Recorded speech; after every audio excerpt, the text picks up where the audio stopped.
L'Île-de-France, ça monte et ça descend. Et si on veut réconcilier les Franciliens avec le vélo, avec cette assistance électrique, eh bien, on leur permet de faire du vélo plaisir. Du vélo uniquement plaisir, sans l'humiliation que je connais bien, de devoir mettre pied à terre quand il y a une côte. L'objectif, c'est vraiment de permettre aux Franciliens qui le souhaitent de lâcher leur voiture. Je pense que quand on a 75% des trajets qui font moins de 7 km, on est pile poil dans les bons trajets à vélo. Et donc je pense qu'il y a beaucoup de Franciliens qui aimeraient pouvoir faire un peu de sport dans la journée, pouvoir respirer un peu d'air frais et d'air pur, et qui aimeraient bien rejoindre parfois les transports en commun, parfois directement leur bureau, en vélo. Et donc le vélo électrique, ça ouvre un champ des possibles inouï. Le problème, c'est le coût d'achat, évidemment.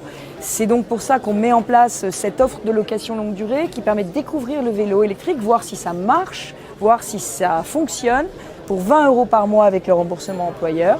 Et c'est aussi pour ça que la région proposera en février 2020, à l'issue de cette expérimentation, une aide égale pour tous les Franciliens, où qu'ils vivent, où qu'ils habitent, de 500 € d'aide à l'achat. Bien évidemment, l'idée, c'est de décarboner la région, parce que vous comprenez bien que plutôt que d'avoir à acheter une voiture électrique, pouvoir simplement acheter un vélo électrique, c'est plus simple, c'est plus facile, ça coûte moins cher aussi.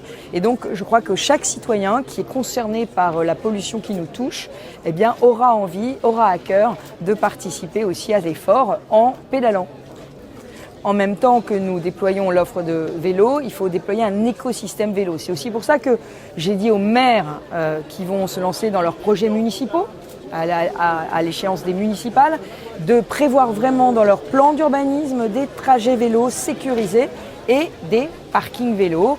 Île-de-France Mobilité est derrière pour construire des parkings Véligo, des parkings sécurisés, parce que les vélos électriques, évidemment, ça a de la valeur, donc ça peut être volé, ça peut être détérioré.